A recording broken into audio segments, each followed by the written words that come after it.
Hey guys, welcome to my channel. I'm Jake. After working with Photoshop for a few years designing product photos and banners for my e-com websites and a few hundred print-on-demand designs, I fell in love with Photoshop editing. I found an old and scratchy bouncing ball at work, so today I want to do something closer to my working experience with Photoshop and edit a product photo. This bouncing ball looks rough and it seems like it's been through tough years in its life. I'm gonna attempt to renew it and enhance the photos to qualify as product page photos, all using Photoshop. I took 2 photos of it in poor lighting at work. Let's go! First thing I wanna do is remove the scratches and scars from the ball. I'm not trying to remove all of the imperfections, just the bigger and more noticeable ones. The line in the middle shows how old and abused this ball is, so I really want to get rid of it as well. It took me a while though.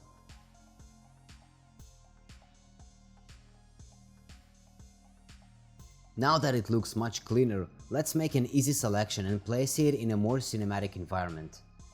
Make it pop using the curves adjustment layer and add shadow to the floor.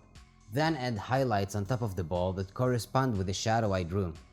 Next thing that needs to be eliminated is the original light reflection. I had to take the photos with flash on since I work in a really dark environment. By the way, I'm soon quitting my job, so feel free to congratulate me by liking this video. That way I'll know you enjoy watching my videos and I'll keep them coming. Back to my ball. I struggled with the highlight removal, but eventually I managed to bring it down and make it look less obvious. I added the red light effect to the rhino's eye, then added the sharpening layer and then continued to the most enjoyable process, which is adding a camera raw filter. So this photo transformed into this one. Now for the second photo I took, I wanted it to feel as a demonstration of the bouncing ball bouncing in action. For that, I barely touched the imperfections on the ball and mainly focused on the movement and bouncy effect. I masked the ball and placed it on the same background as the previous photo and started working on the path blur. Once I felt satisfied with the path blur, I copied the masked ball and placed it under the blurred layer, right at the edge of the blur to make it look more appealing for the potential buyers, as if anyone would ever run ads for it. Now we need to show how well it bounces. For that I simply copied the blurred ball and rotated it to match the angle and position of the ball's bouncy path. I forgot to rasterize the layer, so it took Photoshop forever to apply the proper position. Once the path was ready, I added some shadows beneath the entire path.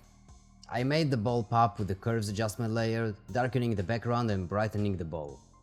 I had to fix the background.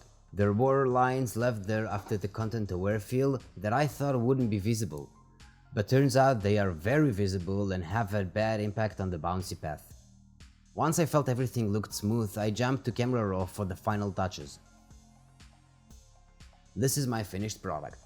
If you enjoyed this video or learned anything new, don't forget to like the video and consider subscribing for more wonderful Photoshop content. Thank you guys for watching, let me know what you think about this episode and I'll see you again soon.